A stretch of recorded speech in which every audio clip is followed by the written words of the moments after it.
नमः ॐ विष्णुपादाय कृष्णपृष्ठाय भूतले श्रीमते भक्तिवेदान्त स्वामिनिति नामिने नमस्ते सरस्वती देवे गौरवाणी प्रचारिणे निर्विशेषा शून्यवादी पाश्चात्य देशतारिणे गुरवे गौरचंद्राय राधिकाय तदालये कृष्णाय कृष्णभक्ताय तद्भक्ताय नमो नमः। ओम नमो भगवते वासुदेवाय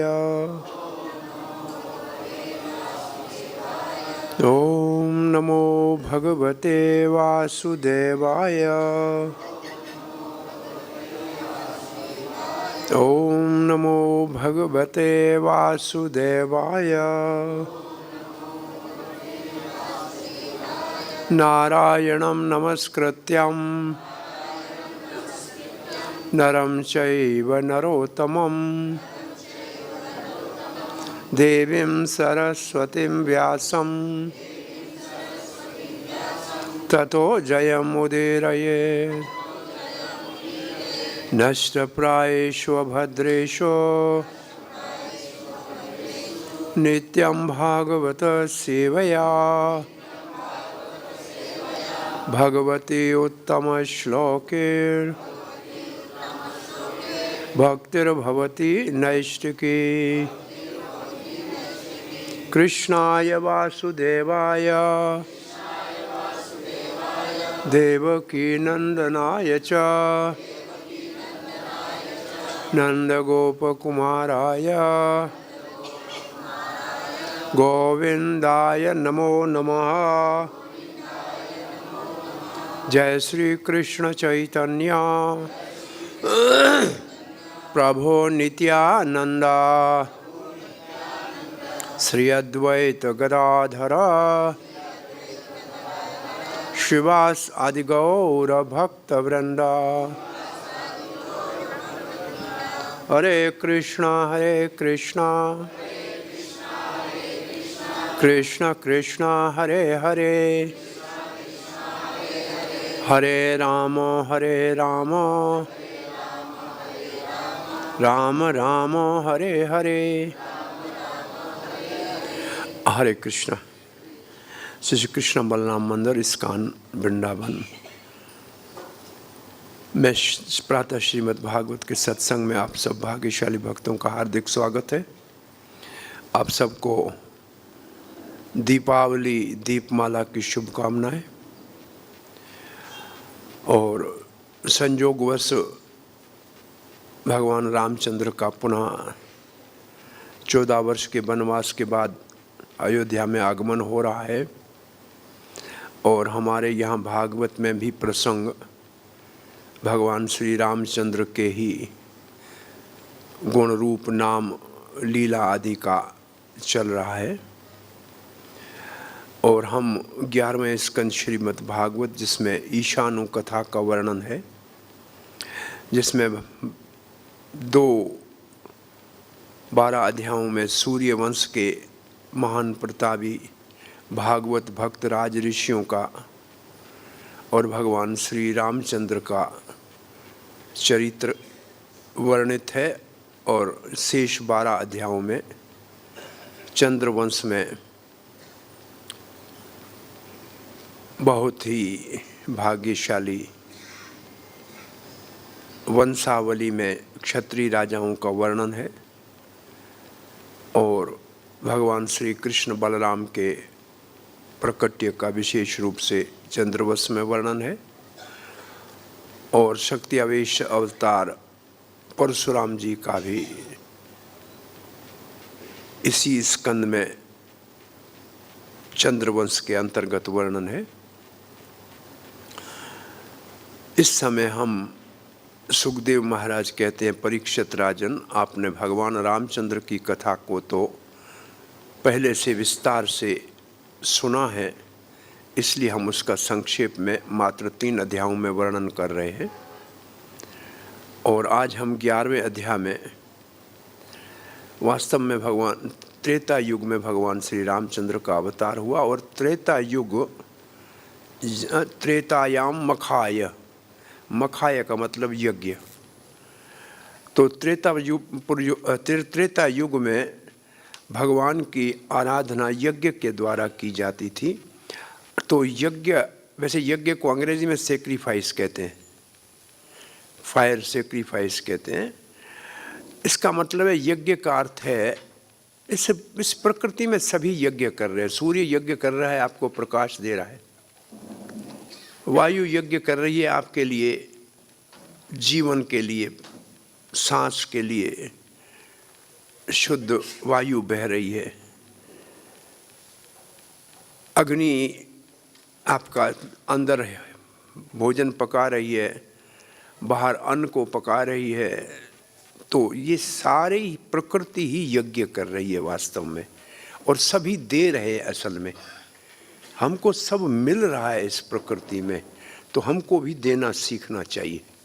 जब सब कुछ दुनिया में, इस प्रकृति में सभी भगवान ने देने वालों को नाम ही देवता रखा है। इसका मतलब जो देते हैं, हमारी आवश्यकताएं सब हमको मिल रही हैं, बिना मांगे मिल रही हैं।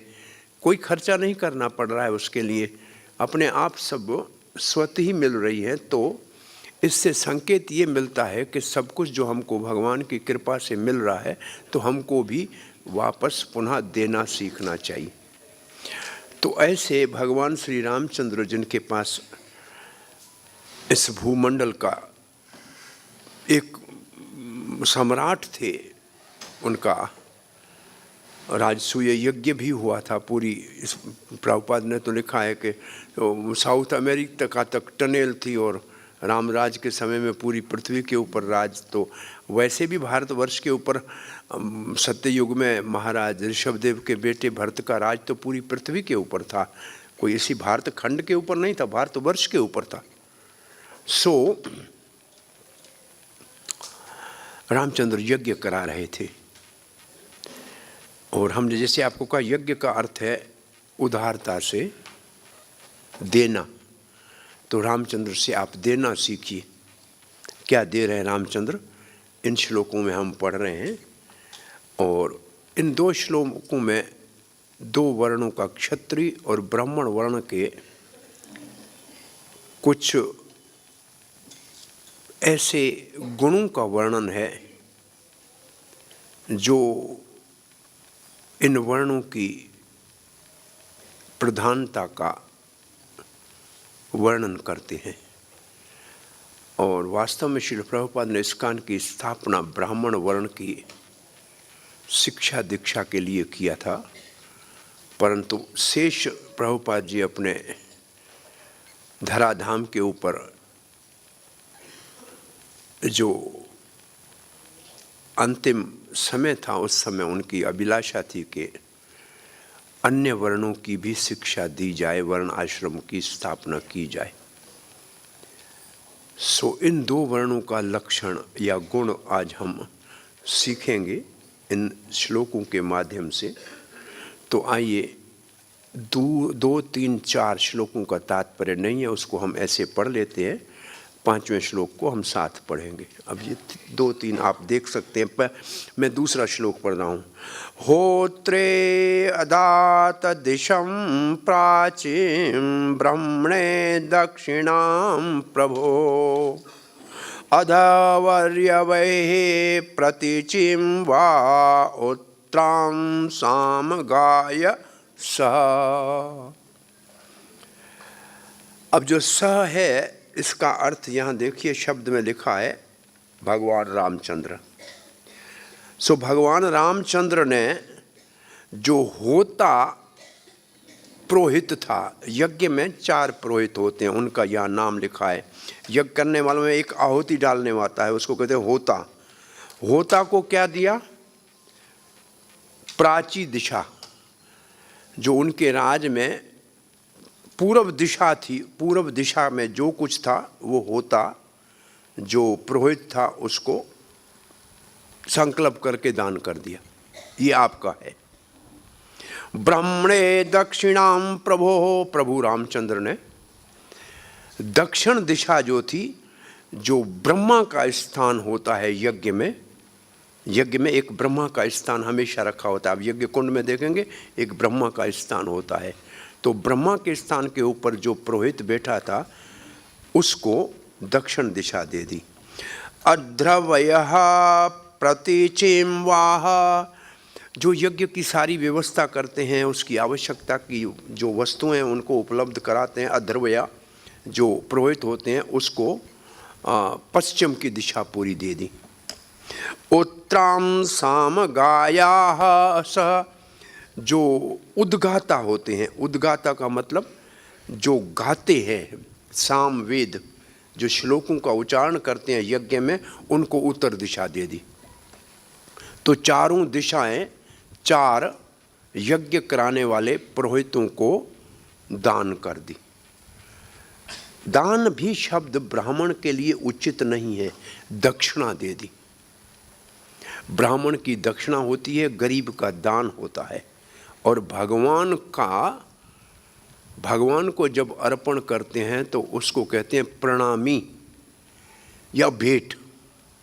भगवान को भेंट दी जाती है, ब्राह्मण को दक्षिणा दी जाती है, और मंगता को दान दिया जाता है, गरीब को। ये तीन शब्द अलग हैं, इसलिए भगवान के सामने रखी हुई पेटी के ऊपर कभी दान पेटी नाम रखना अपमान है। भगवान का लक्ष्मीपति क्या भिखारी है, आपसे कुछ मांगेगा? वो दान पेटी नहीं है, उसका नाम है भेंट पात्र, या उसको संस्कृत में कहते हैं प्रणामी। जब हम प्रणाम करते हैं तो कुछ भगवान को अर्पण करते हैं। तो भाषा में अलग अलग शब्द है, दान अलग शब्द है, दक्षिणा अलग शब्द है, और भेंट या प्रणामी भिन्न शब्द है। तो यहाँ भगवान रामचंद्र ने उदारता से चारों पुरोहितों को यज्ञ कराने वाले चार दिशाएं दक्षिणा में दे दी। इसका अर्थ ये होना चाहिए, दक्षिणा में दे दी।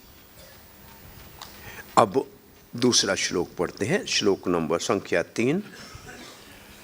आचार्य ददौ शेषां यायति भूः तद अंतरा मन्यमान इदं कृत्सनम्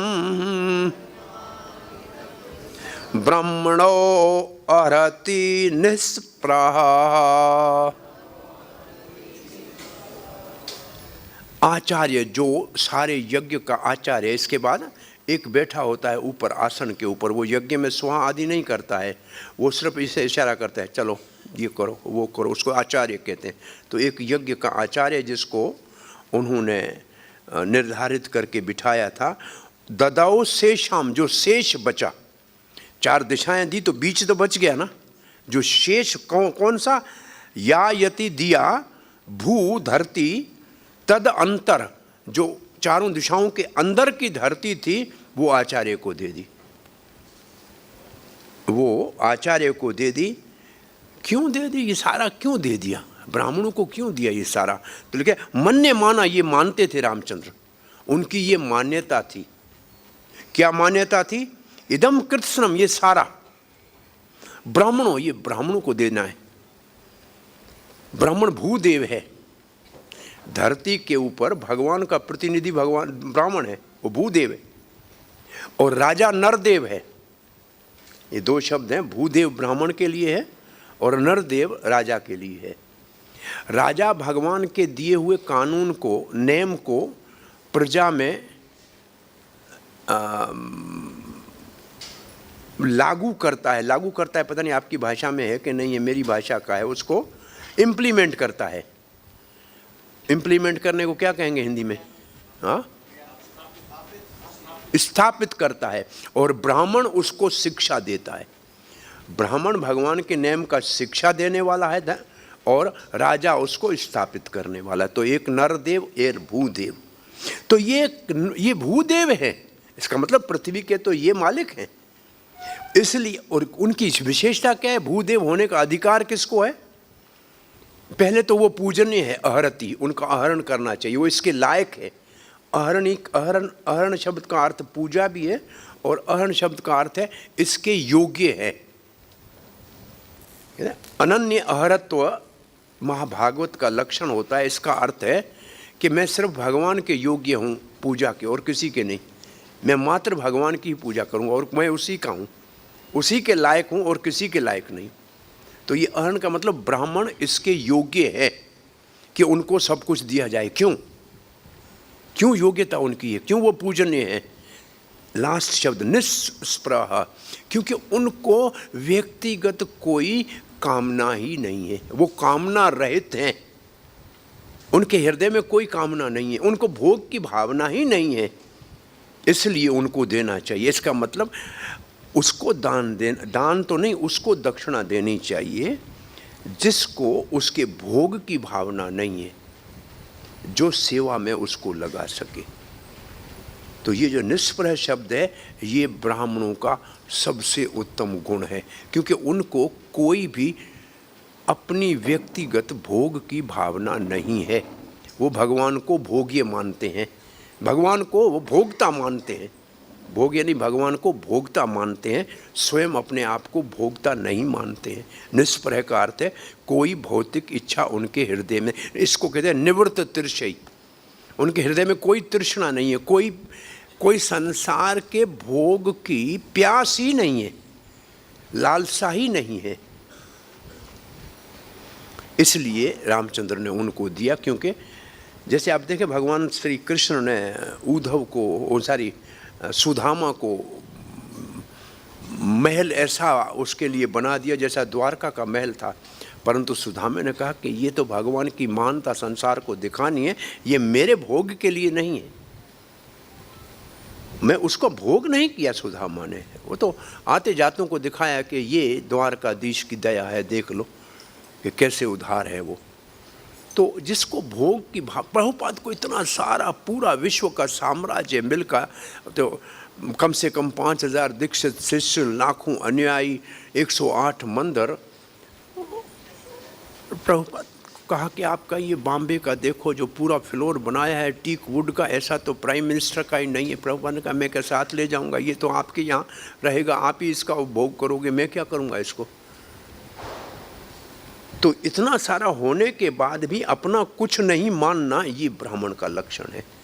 वो मानता है सब कुछ भगवान का है, अगर मेरे को दिया है तो ये भगवान की सेवा के लिए दिया है। इसलिए प्रभुपाद कहा करते थे कि भगवान 1000 हाथों से दे सकता है, अगर आप उनको भगवान की सेवा में लगाने में समर्थ हो तो उसके देने में कोई कमी नहीं है। आपको कभी किसी चीज़ में कोई रुकावट नहीं आएगी, क्योंकि भगवान कुछ भी दे सकता है, किसी को भी दे सकता है, अगर उसको आप भगवान की सेवा में लगा सकते हो तो। और अपनी सेवा में लगाना है तो उतना ही मिलेगा जितनी आपकी आवश्यकता है, उससे ज़्यादा नहीं मिलेगा। इसलिए प्रभुपाद ने एक बार कहा कि भगवान मुझे बहुत अधिक दे रहा है, मैं तो 40 रुपये भारत के लेके और इस संस्था को स्थापना करने का संकल्प लेके गया। आज 40 अरबों की संपत्ति भगवान ने दी। पता है क्यों? प्रभुपाद ने कहा पता है क्यों?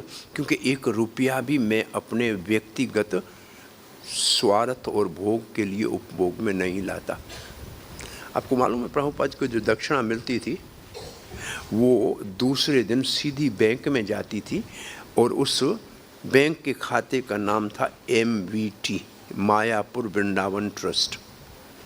ये सारी दक्षिणा मेरे जाने के बाद कभी भविष्य में कोई ऐसा संकट आए, मंदिर न चल पाए, तो भी वृंदावन और मायापुर के मंदिर मेरी इस दक्षिणा से आजीवन चलते रहने चाहिए। दूसरे दिन प्रभुपाद की गिनती करके दक्षिणा बैंक में जाती थी, जिससे ये MVT जो ये प्रॉपर्टी बनी हुई है, और इसका विल प्रभुपाद जी की है कि इसकी सारी इनकम मायापुर और वृंदावन को जब आवश्यकता पड़े तो इन मंदिरों को चलना चाहिए, निरंतर हर हाल में चलना चाहिए। तो इसको कहते हैं, उसको भगवान देते हैं जो निस्पृह है। ये लक्षण आ जाए तो सब कुछ संभव है, कुछ भी कर सकते हैं। हमें चिंता नहीं करनी चाहिए कि हमारा एक छोटा सा प्रोजेक्ट है यहाँ 1.5-2 एकड़ में बनने का मंदिर का, इसके लिए हमें कोई चिंता करने की ज़रूरत नहीं। एक रात में भगवान चाहे तो सुदामे की तरह खड़ा कर सकते हैं, परंतु वो ये देखता है कि क्या हम निष्प्रह गुण हमारे अंदर है क्या। कोई एक व्यक्ति, हम अपना जीवन का अनुभव बताते हैं। हम प्रभुपाद के जन्म शताब्दी वर्ष में हमने वास्तव में रथ यात्रा का एक बहुत बड़ा अभियान चलाया था पूरे भारत के अंदर। तो उस समय वृंदावन, जो ये वृंदावन केंद्र था, मध्य प्रदेश, राजस्थान और उत्तर प्रदेश में और कोई मंदिर नहीं था, ये एक हमारा केंद्र था। ये तीनों स्टेट वृंदावन के अंतर्गत आती थी। तो हमने वृंदावन में तो पहली बार मथुरा में रथ यात्रा की थी और लोगों ने कहा कृष्ण बलराम वापस मथुरा में आ रहे हैं, और 108 देशों के लोग अपने अपने देश का झंडा लेकर उस रथ यात्रा में चले थे। एक बहुत ऐतिहासिक रथ यात्रा पहली हुई थी मथुरा में। पूरा रास्ता फूलों से सजा हुआ था, होली गेट से लेकर और यहाँ मुकुंद विहार तक, इसके अंदर एंड किया था। पूरे फूल लोगों ने बिछा रखे थे सारे रास्ते में, ऊपर से फूल वर्षा हुई थी। फिर एक रास्ता हमने आगरा में रथ यात्रा की थी। तो अंतिम दिन रथ यात्रा के जो कमेटी थी रथ यात्रा की, कहा कि जो इसके लिए खर्चा है उसका तो चौथा हिस्सा भी आया नहीं है, कल रथ यात्रा है। तो हमने कहा भाई जिसकी रथ यात्रा है उसी को पूरा करना है, हम क्या कर सकते हैं। अब सुबह था तो एक व्यक्ति ने एक चेक दिया, साइन वाइन करके दिया, बोला जितना इसमें आपकी ज़रूरत और कम पड़े वो लिखना और ले लेना। उसने कहा जितना आपकी आवश्यकता है इसमें लिखना और लेना, आपका काम पूरा हो जाना चाहिए। तो वास्तव में ऐसा सब कुछ हो सकता है, पर निष्प्रह होना चाहिए। भगवान हृदय तो ब्राह्मण का जानते हैं, परमात्मा के रूप में बैठे हुए हैं ना, और हमारा नहीं जानते हैं क्या। जब हमको देते हैं तो भगवान हमारे हृदय में बैठे हुए हैं ना, तो वो जानते हैं कि हमारी कामना क्या है। अगर हमारी कामना भगवान की सेवा है तो वो अधिक दे देंगे, और हमारी सेवा अपने खाने की तो इतना ही देंगे जितनी हमारी ज़रूरत है। इतना तो भगवान को भी पता लगता है कि ये क्या करेगा इसका। तो इसलिए हमको भगवान को जो है वो चीट करने का प्रयास करना नहीं चाहिए, क्योंकि वो कहते हो of all the cheater I am the greatest cheater. क्या शब्द है उसका, धर्मावृद्धो कामो अस्मि। उसके बाद क्या है श्लोक, क्या है, छल्यताम अस्मि। छल करने वालों में मैं सबसे बड़ा छली हूँ, इसलिए भगवान को कोई छल नहीं सकता। और हम बहुत मूर्खता करते हैं कि भगवान को पता नहीं लगता है। सब भगवान को पता लगता है। आप कहाँ महाप्रसाद छुपाते हो, भगवान को पता है। हम समझते हैं भगवान, हो सकता है कि मैनेजमेंट नहीं देख रही है, लेकिन भगवान तो देख रहा है ना। नहीं, हम सबका हाल ये है। तो हम तो सत्य बताने का, कार्तिक में झूठ नहीं बोल सकते हैं ना। दामोदर महीना, इस महीने में तो सच बोलना चाहिए। नहीं, हरे कृष्णा। तो क्यों दे दिया रामचंद्र ने सब कुछ ब्राह्मणों को। एक कौन सा गुण था ब्राह्मणों का, निष्प्रह। और इसको चैतन्य चैतन्यामृत में भक्तों को कैसे गुण बताया गया है, भुक्ति मुक्ति सिद्धि सकल अशांत, कृष्ण भक्त निष्काम अतीव शांत। तो ये निष्प्रह का मतलब निष्काम, ये निष्काम है।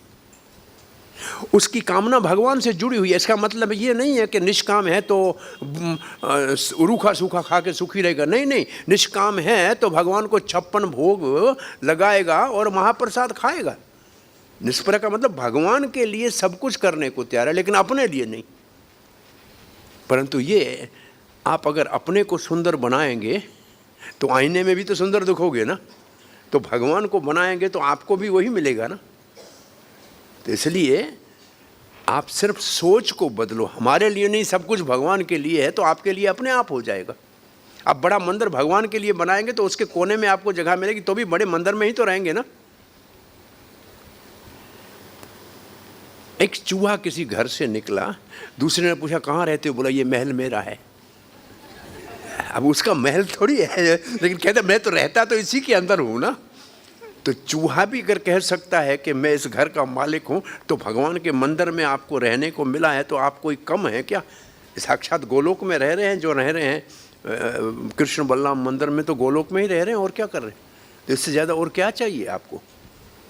नहीं, इसमें संतुष्टि होनी चाहिए। अब श्लोक संख्या 4 पढ़ते हैं। इति अयं तद अलंकार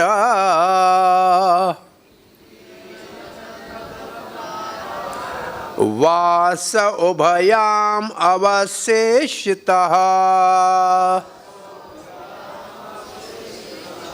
तथा राज्ञनी अपि वैदेही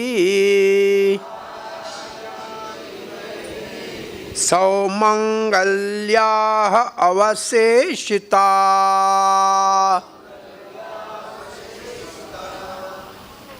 क्या लिखा है, सोच समझने में आपका हृदय द्रवित हो जाएगा। अब सब कुछ राज तो दे दिया दान दक्षिणा में। इति इसके उपरांत अयम तद अलंकार, जो अपने आभूषण थे रामचंद्र के, सोने के जो हार का कुंडल आदि थे, वास जो पहने हुए कपड़ों के अतिरिक्त और जो कपड़े थे, उभयाम वो दोनों, अवशेष अपने पास कुछ नहीं रखा, सब दे दिया। मात्र कपड़े पहने रखे और कोई आभूषण आदि नहीं रखा, सभी दान कर दिया। बोलो रामचंद्र ने किया तो सीता ने क्या किया? विदेही रागनी रानी विदेही ने तथा सौमंगल्य, मात्र नाक का कोका और हाथ की चूड़ी रखी, बाकी सब दान कर दिया। सौमंगल्य पतिव्रता के लिए सौमंगल्य होता है नाक और हाथ की चूड़ी। इसलिए ये तो सारी दुनिया का नेम है, पति के देहांत के ऊपर नाक से कोका निकाला जाता है, हाथ की चूड़ी को तोड़ा जाता है, क्योंकि ये 2 मंगल चिन्ह है। ये सीता ने 2 मंगल चिन्ह रखे, बाकी सब दान कर दिए।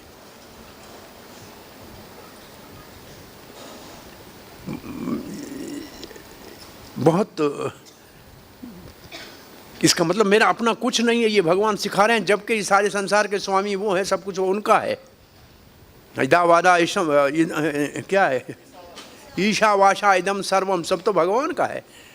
फिर भी भगवान से देना सीखना चाहिए कि सब कुछ दे दिया, कुछ नहीं रखा अपने लिए। ये मैं पढ़ता हूँ तो मेरे को थोड़ा भाव अच्छा लगता है। परम पूज्य गोपाल कृष्ण गोस्वामी महाराज ने अपनी विल में लिखा था, मेरे ठाकुर जी है और ये मेरी घड़ी है जो गुरु प्रभुपाद ने दिया था, बाकी बनाए इतने सारे मंदिर है, ये तो सब मेरे नहीं है। ये भाव भगवान हृदय से जब किसी को सामर्थ्य देता है तभी आते हैं, नहीं तो अंतिम समय तक अपनी चीज़ों में आसक्ति इतनी बनी रहती है, जब तक ये आसक्ति नहीं निकलती है तब तक इस जन्म मृत्यु से मुक्त होना असंभव है, क्योंकि आसक्ति वापस लाएगी। भगवान मेरे हैं तो फिर कहाँ जाओगे? भगवान के पास जाओगे। यहाँ भगवान सब कुछ दे दिया, सिर्फ मंगल चिन्ह रखे सीता ने। अब जिन ब्राह्मणों को दिया उनका गुण सुन लो। ये हम श्लोक पढ़ेंगे, सब आवृत्ति करेंगे। 5वां श्लोक पढ़ रहे हैं, आइए। ते तो ब्राह्मण देवस्य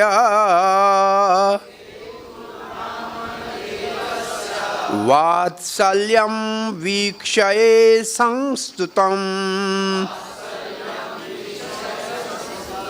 प्रीताः क्लीन धिया तस्मै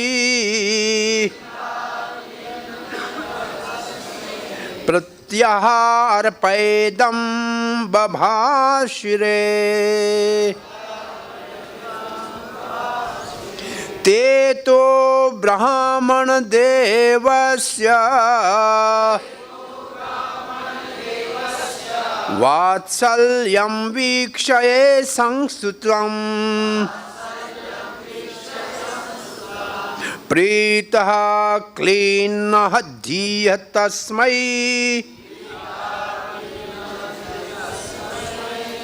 प्रत्ययै प्रियेदं बभाशिरे ते तो ब्राह्मण देवस्य वात्सल्यं वीक्षया संस्थितम्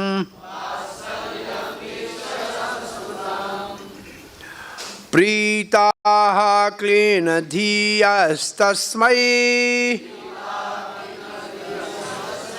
प्रत्यर्पयेदं बिभाषिरे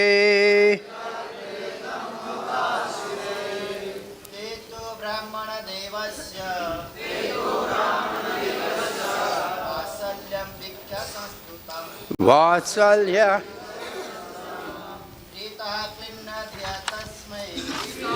क्लिन्धिया तस्मै प्रत्यहातेदम् इदम् अब्बभि ते तो ब्राह्मण देवस्य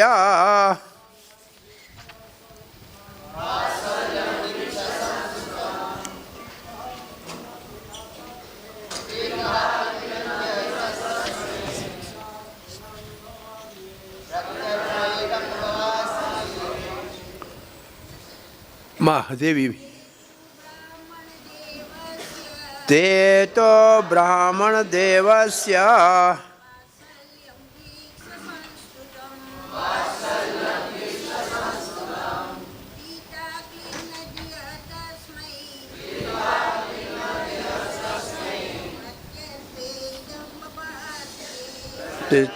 इदेयं वासरे। ठीक है, बोलिए बोलिए।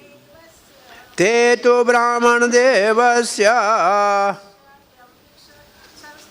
वात्सल्य वीक्षये संस्थितं प्रीताः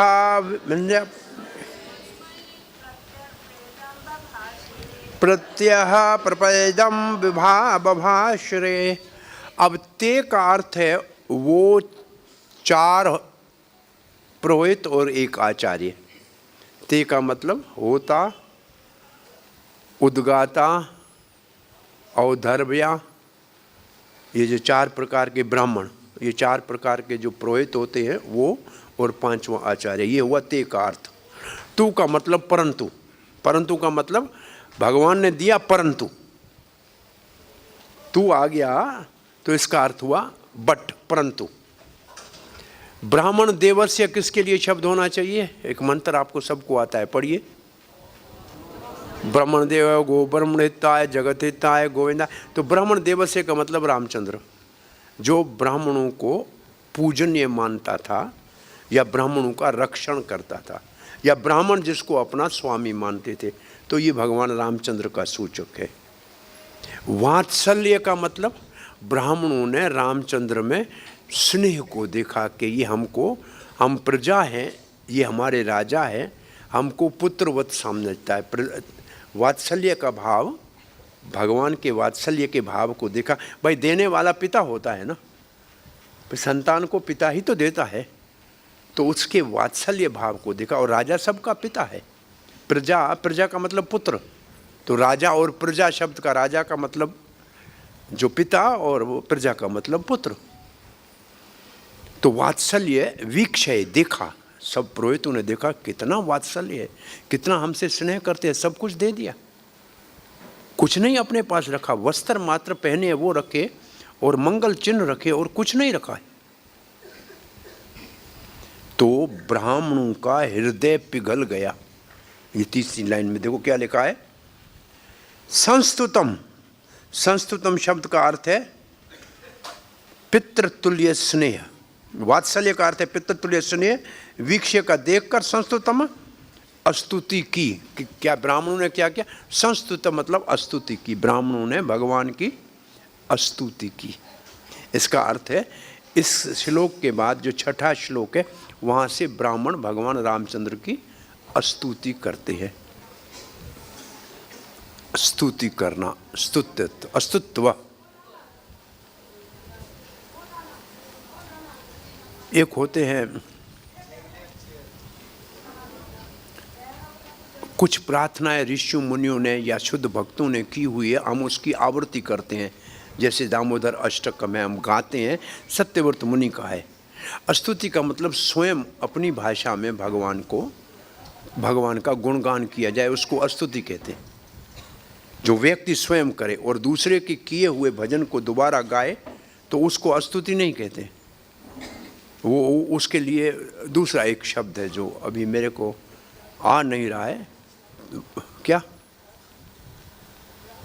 प्रार्थना है, आवृत्ति के लिए एक और शब्द है तो स्तव पाठ। स्तव पाठ ये वहाँ हमारे 64 अंगों में लिखा हुआ है, स्तव पाठ। इसका मतलब जैसे भीष्म पितामह की प्रार्थना की आवृत्ति करें, कुंती महारानी करें तो स्तव पाठ हो जाएगा, और स्वयं करें तो स्तुति हो जाएगी। तो ये ब्राह्मणों ने स्तुति की। क्यों स्तुति की? भगवान के वात्सल्य स्नेह को देखकर। इसका मतलब भगवान के प्रति उनका पिता के जैसा भाव होगा कि हमारा रक्षक है, हमारा पिता है। तो उस समय हुआ क्या उनके? प्रीति क्लीन धिया, प्रीति क्लीन धिया। उनके क्लीन धिया का मतलब उनका हृदय पिघल गया। शब्द लिखा है, इसका शब्द अर्थ में लिखा है प्रभुपाद जी ने, प्रीति अत्यंत प्रसन्न होकर, प्रीता क्लीन धिया द्रवित हृदय वाले। ब्राह्मण का हृदय बहुत द्रवित हो गया। ब्राह्मण कहेंगे आप ये सब हमको क्यों दे रहे हैं? आप ही हमारे हृदय में आ गए तो ये सब का लेके हम क्या करेंगे? हृदय द्रवित होने की पता है क्या परिभाषा है? हृदय पिघलने की परिभाषा ये है, सबके हृदय में इस वक्त आप अपने हृदय में देखिए कौन बैठा है। अच्छी तरह से देखेंगे तो किसी के हृदय में पति बैठा है, किसी में पत्नी बैठी है, किसी में पुत्र बैठा है, किसी में मित्र बैठा है, किसी में धन बैठा है, किसी में मकान बैठा है, किसी में गाड़ी बैठी है। ये बैठे हुए हैं, पता है दिख रहा है कि नहीं दिख रहा है? आपके इस वक्त हृदय में क्या कौन सी मूर्ति बनी हुई है? ये सब मूर्तियां बनी हुई है संसार की। जब हृदय पिघल जाता है तो ये सब मूर्तियां तो पिघल जाएंगी ना, ये सब पिघल जाएंगी ना।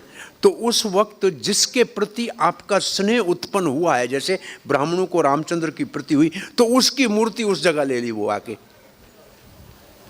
जब हृदय द्रवित होता है तो संसार की माया की सारी मूर्तियां पिघल जाती हैं, और जिसकी कथा के कारण हृदय द्रवित हुआ उसकी मूर्ति आके उसके अंदर वो अपना स्थान बना लेती है। ये हृदय द्रवित की परिभाषा है। और ये भाव भक्ति के स्तर के ऊपर थोड़ा हृदय मुलायम होता है, और प्रेम के स्तर के ऊपर हृदय मर्षणम, हृदय पूरा द्रवित हो जाता है। तब भगवान को हम जानते हैं और हमारे हृदय में भगवान आ जाते हैं। ये हृदय द्रवित, ये कहेंगे ब्राह्मण क्या करें इन सब चीज़ों को? आप स्वयं हमारे हृदय में आ गए, आपको प्राप्त करने के बाद और कुछ प्राप्त करने की क्या जरूरत है? जब आप ही मिल गए तो सब कुछ आपका हमारा ही तो हो गया। तो हृदय द्रवित की ये परिभाषा है कि उनका हृदय द्रवित हो गया। तो उन्होंने क्या किया, ये आगे देखिए क्या किया। तस्मै, उसके उनको भगवान श्री रामचंद्र को, तस्मै उन्होंने भगवान रामचंद्र को प्रत्यप्य लौटाते हुए, इदम यह प्राप्त हुई संपूर्ण भूमि विभाश्रे बोले। अब उन्होंने बोलने से पहले कहा भगवान जो आपने दिया वो हम आपको वापस अर्पण करते हैं। तो भगवान को उन्होंने दी दक्षिणा और उन्होंने भगवान को दी भेंट, ऐसे आप कहेंगे। चीज़ वही है। अब इसको कहने से पहले एक कथा बताऊं, फिर तात्पर्य पढ़ता हूँ। एक राजा था, राज चलता नहीं था, बहुत परेशान हुआ। गुरुजी को कहा, गुरुजी ये मुझसे चलता नहीं है, ये मैंने आपको दिया, ले लो। गुरुजी ने कहा बहुत अच्छा, अब क्या करोगे? आखिर जीना तो है ना। बोला कहीं काम कर लूँगा। बोला काम करोगे तो क्या होगा? बोला आजीविका मिल ही जाएगी। बोला काम ही करना है ना किसी का। तो ये आपने मेरे को राज दिया ना, अब मैं आपको नौकरी में रखता हूँ, आप इस राज को चलाओ। अब तुम्हारा नहीं है, अब तुम चलाओगे तो तुम्हें चिंता नहीं होगी, क्योंकि मालिक मैं हूँ, राज वो चला रहा है, ठीक चल रहा है।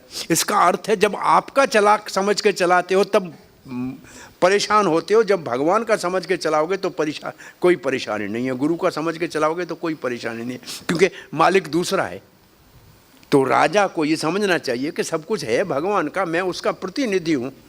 भाई बैंक का कैशियर रोज का, प्रभुपाद कहते हैं, करोड़ों रुपए गिनता है, लेकिन उसको तनख्वाह तो वही 25,000 रुपये मिलती है ना। वो गिनना वाला माल उसका तो नहीं है ना। तो ये राज जो हमको दिया है या कोई भी पद हमको दिया है, तो ये इसका मालिक हम नहीं है। इस मंदिर का मालिक कृष्ण बलराम है जी। हमारे को जो भी पद दिया है वो हमारी सेवा है, मालिक हम नहीं है। ये भाव हमारी जो है निश्चिंता का भाव है, फिर हमको कोई चिंता नहीं है। फिर तो टांग के ऊपर टांग जाड़ के सो के आराम करो, कोई चिंता नहीं है आपको। सब चिंता भूल जाओ, जो आपका कुछ है भाई, जिसका है वो चिंता करेगा। हमें काम है सेवा करना, हम सेवा करके आ गए ना, हमारी नौकरी हो गई। बहुत सरल सी बात है। हमारी परेशानी का कारण है मैं मालिक हूं, ये मेरा है, यही हमारी बीमारी है। भगवान मालिक है, सब कुछ भगवान का है, हम उसके सेवक हैं। समस्या समाप्त, समस्या ही समाप्त हो गई भाई। कोई काम आप करो, आप अपना चिंता छोड़ दो। यही तो भगवान ने अर्जुन को कहा, तुम लड़ो हारो या जीतो, तुम्हारे को कुछ नहीं करना है, तुम अपना काम करो, जवाबदारी मेरी है। यही तो कहा ना।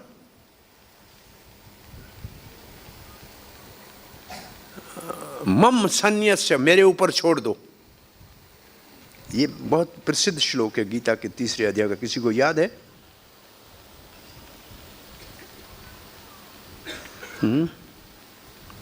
ये इसके बाद का श्लोक है, ये मे मतम नित्यम अनुतिष्ठन्ति मानवा श्रद्धावंतो अनुसूयन्तो न मुच्यन्ते। ये श्लोक इसके बाद वाला है, इससे पहले का श्लोक। मयि सन्यस्य सर्वकर्माणि, मयि सन्यस्य सर्वकर्माणि। अरे इतने सारे साधु बैठे हैं, भगवत वाणी के एक श्लोक को हमारी सहायता नहीं कर सकते, तो कैसे आप जगत का उद्धार करेंगे? मयि सर्वाणि कर्माणि मयि सन्यस्य मत्पराः।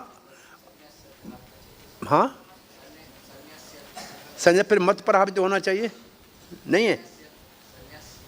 संन्यास तो मेरे ऊपर छोड़ दो सारे कर्म। फिर निर्ममो निर्भूतवा निराश्रय, निर्ममो मैं हूं ऐसे मत करो, निराश्रय ये आशा मत रखो इससे कुछ है, मुझे मिलेगा। निर्ममो निराश्रय भूतवा युद्धस्व विगत ज्वर। अपना कार्य करो। अब तो तुम्हारे को बुखार आया है उसे उतरना चाहिए, क्योंकि बुखार आपको मम और आशय की वजह से आया था। मुझे मिलेगा, मैं करूंगा इसलिए आएगा, छोड़ दो। इसके बाद का श्लोक क्या है?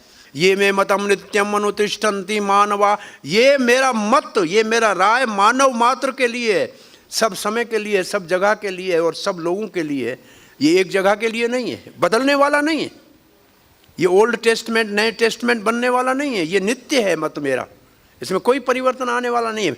परंतु श्रद्धयावंतो अनुसूयन्तो, जो श्रद्धावान है, जो मुझसे ईर्ष्या नहीं करते हैं, वो सब काम करते मुक्त हो जाते हैं, उनको कोई बंधन नहीं है, क्योंकि उनकी सारा दायित्व मैं ले लेता हूँ। और इसके बाद नकारात्मक, इसी श्लोक का नकार। आप जो पहला श्लोक है मयि सर्वाणि कर्माणि, उसके तात्पर्य की पहली लाइन पढ़ो। प्रभुपाद ने क्या लिखा है देखो, पहली लाइन तात्पर्य की पढ़ो। ये श्लोक, हाँ नहीं, पहली लाइन, ये श्लोक भगवत गीता का मर्मज्ञ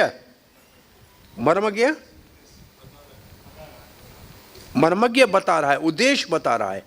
इसका मतलब भगवत गीता पढ़ रहे हो तो उसका उद्देश्य ये श्लोक है, सारे काम भगवान के ऊपर छोड़ दो और ममता को छोड़ के, आशा को छोड़ के, आलस को छोड़ के करते रहो। ये ज्वर इसलिए कहा था कि अर्जुन को पहले अध्याय में ज्वर आ गया था। सीदंती मम गात्राणि मुखम च परिशुष्यते दहति च, ये तो बुखार के लक्षण है ना।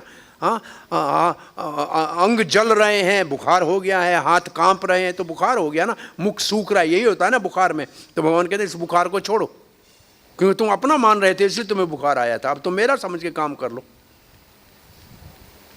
तो हमारे सारे काम में ये एक, आप कहीं भी आपकी कोई भी सेवा है, अपनी समझ के नहीं, भगवान की समझ के, गुरु की समझ के करो। आपके मात्र निमित्त मात्र भव सव्य साचन, आप निमित्त मात्र बन जाओ तो आपकी समस्याएं समाप्त होगी। बहुत सरल समस्या, इसको समझना और इसको जीवन में उतारना मुश्किल है, परंतु यही एक साधन है सफलता का, जीवन में सुरक्षाता का, सफलता का और शांति का, और कोई साधन नहीं। मेरा मानत के जब तक बैठेंगे तब तक मुश्किल समाप्त होने वाली नहीं है, असंभव। अब श्रील प्रभुपाद का ब्राह्मणों के लक्षण के वर्णन करते हैं कि सब कुछ ब्राह्मणों ने पुनः लौटा के भगवान रामचंद्र को दे दिया। कहा राज करना आपका धर्म है, हम ब्राह्मण हैं, हमारा धर्म राज करना नहीं है, संग्रह करना हमारा धर्म नहीं है, राजकोष बढ़ाना आपका धर्म है, क्योंकि प्रजा की आपको पालन करना है। हम ब्राह्मणों का धर्म ये नहीं है, आप अपने धर्म का पालन करो, हम अपने धर्म का निर्वाह करेंगे। इसका अर्थ है कि भले दूसरे का धर्म आपको करने को मिले, तब भी अपने धर्म में ही संतुष्ट रहना चाहिए। तो आइए प्रभुपाद जी के तात्पर्य, पहले अनुवाद पढ़ लेते हैं। सभी ब्राह्मण जो यज्ञ कार्य में संलग्न थे वे भगवान श्री रामचंद्र से अत्यंत प्रसन्न हुए, क्योंकि श्री भगवान ब्राह्मणों के प्रति अत्यंत वात्सल्य एवं अनुकूल थे, वात्सल्य भाव था। इस प्रकार द्रवित होकर ब्राह्मणों ने दान में प्राप्त हुई समस्त संपत्ति उन्हें लौटा दी और इस प्रकार बोले। ब्राह्मणों के 6 कर्म है, 60 कर्म निपुणों ब्राह्मण। कौन से 6 कर्म? यज्ञ करना, यज्ञ कराना पहला, पढ़ना पढ़ाना दूसरा, दान लेना दान देना, दोनों काम करना है। प्रतिगणन्ति ददाति प्रतिगणन्ति, ये 2 कर्म, ये 6 तब हो गए ना। तो जो लेता है उसको देना भी तो आना चाहिए ना। तो ब्राह्मणों ने अपना कर्तव्य पालन किया, जो उनको जो मिला था उसको देने में भी समर्थ थे। तो ब्राह्मणों ने पुनः सब कुछ भगवान को लौटा दिया। और अब श्रील प्रभु तात्पर्य, पिछले अध्याय में कहा गया जा चुका है कि प्रजा दृढ़ता के साथ वर्ण आश्रम धर्म का पालन करती थी। अब प्रभुपाद जी का तात्पर्य का आधार है कि भगवान धरती के ऊपर वर्ण आश्रम धर्म का संचालन करते हैं, और ये केवल भारतवर्ष में है और कहीं नहीं। और ये भी 5वें स्कंद श्रीमद् भागवत में लिखा है, मात्र भारतवर्ष में वर्ण आश्रम धर्म का जो है प्रचलन है और कहीं नहीं। ये भारतवर्ष ही, और इसलिए श्रील प्रभुपाद ने इन सब बातों को अंतिम समय में कहा कि हम देवी वर्ण आश्रम की स्थापना करना चाहते हैं। एक वर्ण आश्रम, एक देवी वर्ण आश्रम, इन दोनों में अंतर क्या है? इनमें प्रभुपाद जी की दृष्टि से अंतर ये है, प्रभुपाद जी एक पूरा धारावाहिक कोई 15-20 दिन रोज़ मॉर्निंग वॉक पे वृंदावन में वर्ण आश्रम के ऊपर बोले हैं, और एक छोटा किताब छपा था पुराने ज़माने में, वृंदावन में ही प्रभुपाद वर्ण आश्रम के ऊपर रोज़ बोले हैं। उसमें उदाहरण देते हैं देवी वर्ण आश्रम का। कहते हैं देखो मैंने पूजा की है, अब मैं झाड़ू निकाल रहा हूँ, पोछा दे रहा हूँ, ये काम तो शूद्र का है ना, पर मैं सन्यासी होकर कर रहा हूँ। तो देवी वर्ण आश्रम का अर्थ है कि सब वैष्णव हैं।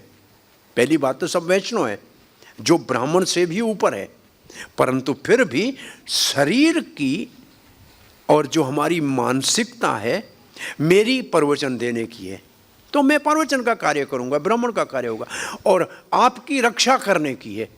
व्यवस्था दया प्रसाद, मैं कथा समाप्त करूंगा, यहाँ एक आएगा कहेगा इधर बैठो उधर जाओ, ये काम उसका है। इसका काम है सबको नियम में चलाना, एक क्षत्रिय का काम है। तो ये उसको करने दो, है वो भी भक्त, वो भी 16 माला जपता है, वो भी वैष्णव है।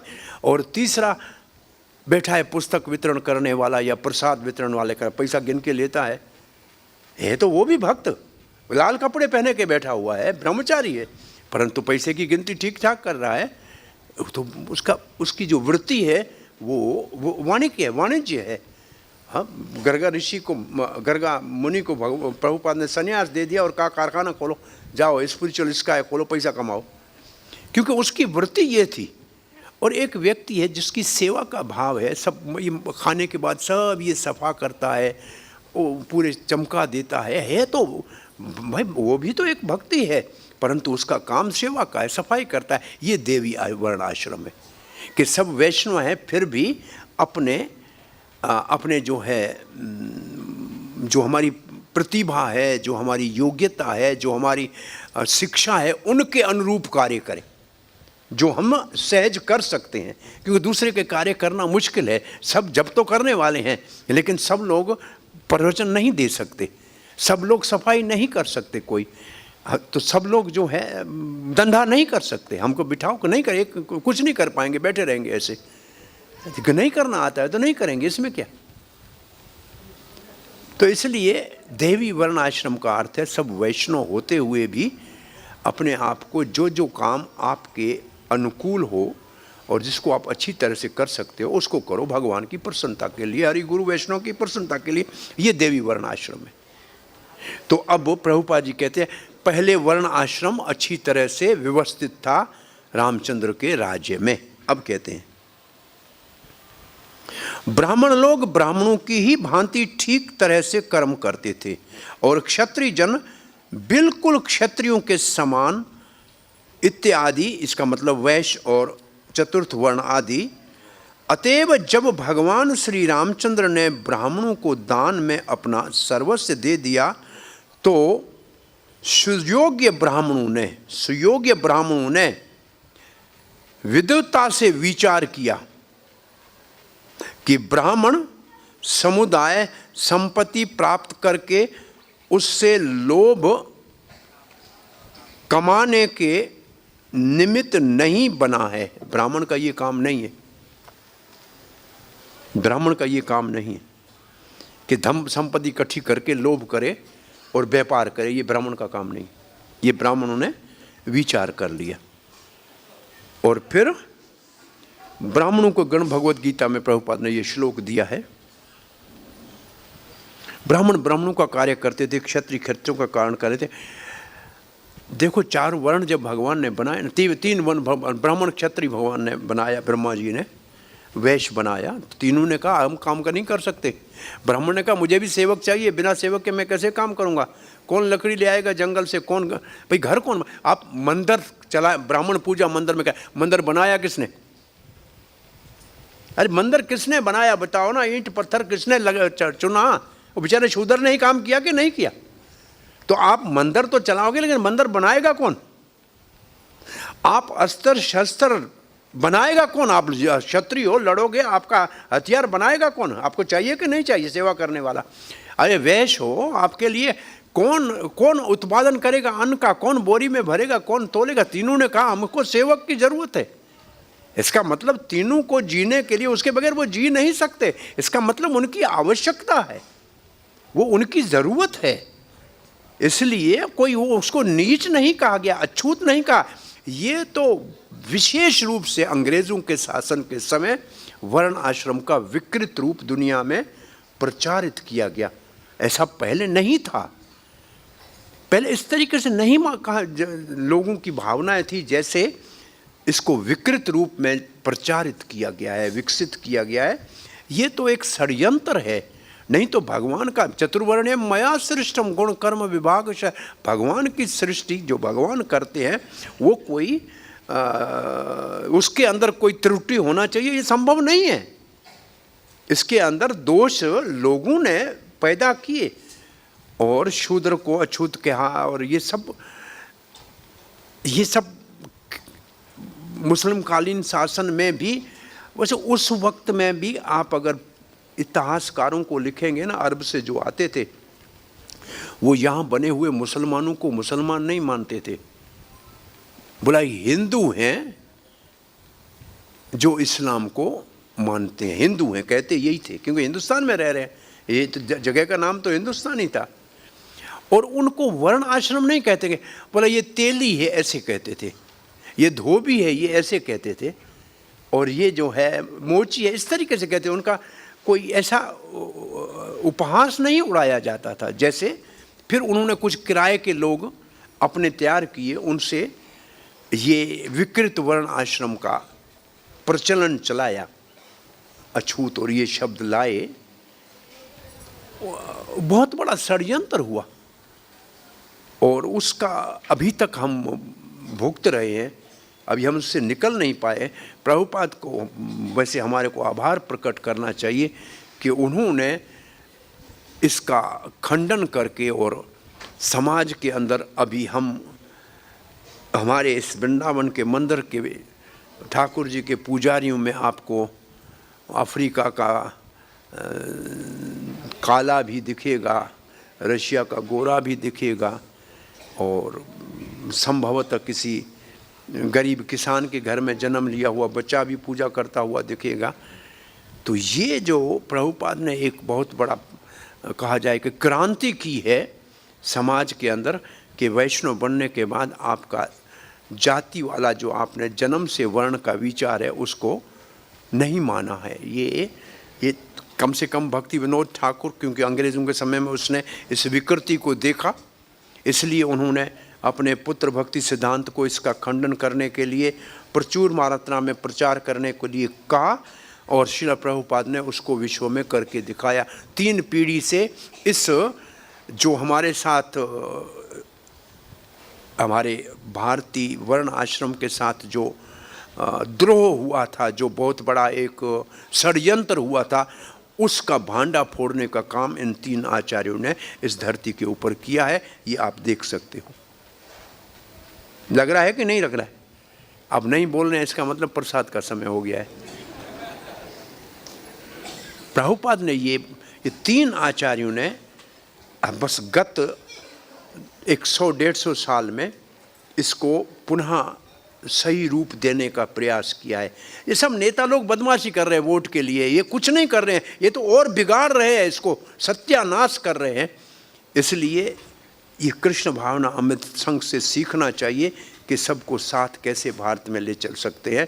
ये किस तरीके से केवल भारत नहीं, अंतर्राष्ट्रीय सबको साथ ले चलने का सूत्र प्रभुपाद ने दे दिया है। इसको पूरा करने के लिए अब आपके ऊपर दायित्व है।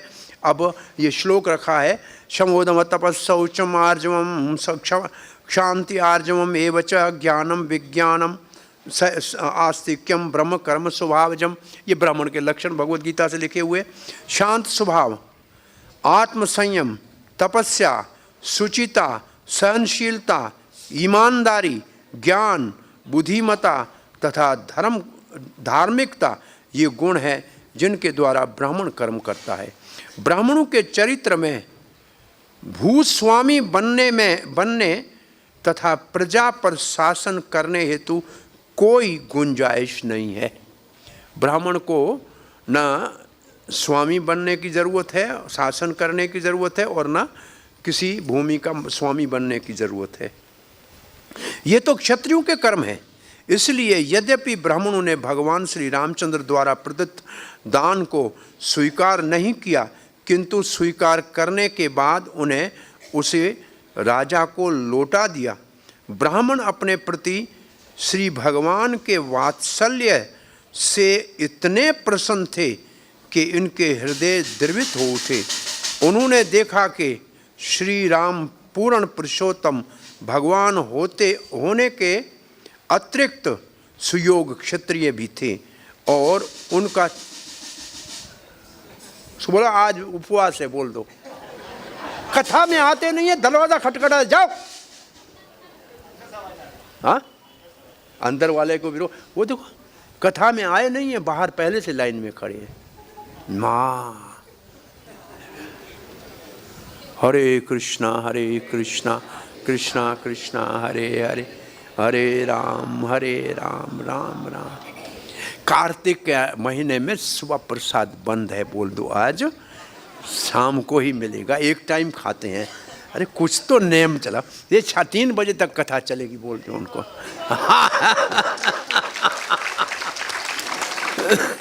और जब ऐसे हमारे को कथा में रस आने लगे और प्रसाद हम भूल जाए, तब समझ लो कि दामोदर महीने में आपका वृंदावन में रहना सार्थक है। आपको भागवत रस दे रही है कि नहीं दे रही है? सच बताओ, भागवत में कुछ रस है कि नहीं है? तो फिर ये रस मिले तो फिर और किसकी क्या आवश्यकता? कोई नहीं आवश्यकता है। बाहर वालों को हो सकती है, अंदर वालों को नहीं है। 2-4 लाइन पढ़े कि कल वाले को बोलो पढ़ देना।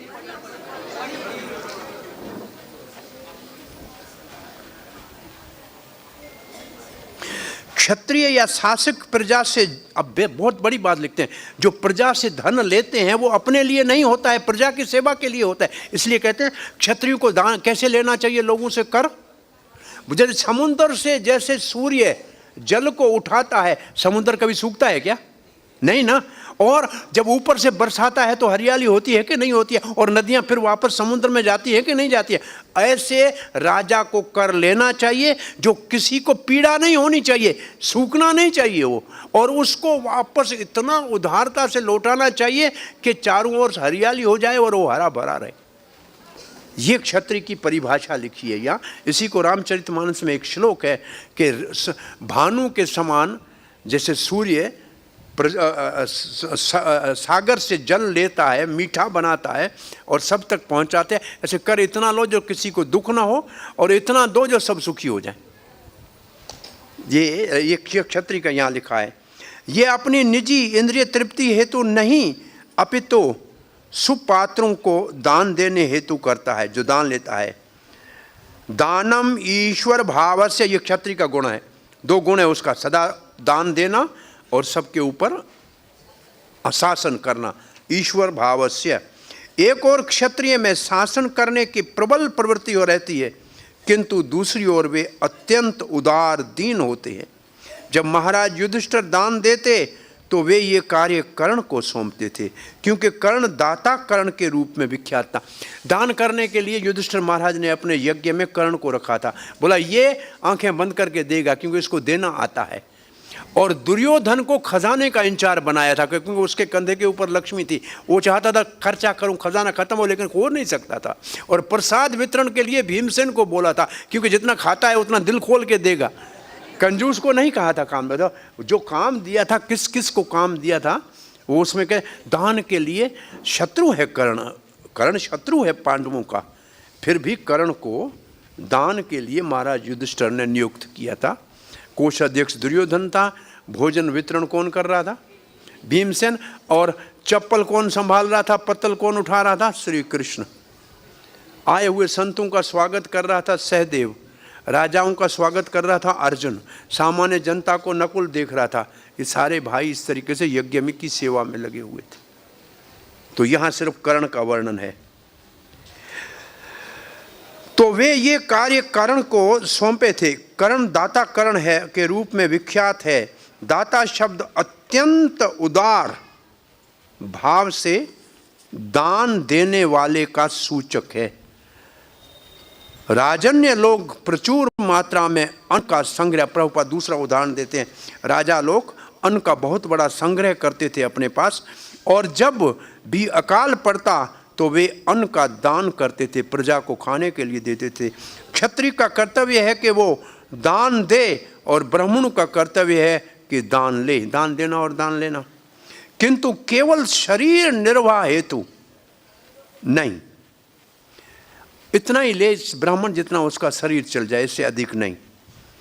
इसलिए जब श्री भगवान ने ब्राह्मणों को इतनी अधिक भूमि दान दे दी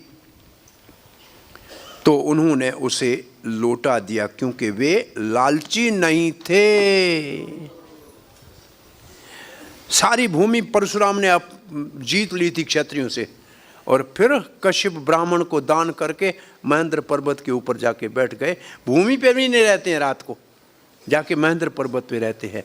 इसलिए ब्राह्मणों के गुण अपने अंदर लाना चाहिए, निष्प्रहा, तो भगवान की तरफ से कोई चीज़ को मिलने में कमी नहीं होगी। हरे कृष्णा। प्रसाद पाइए, हरि के गुण गाइए।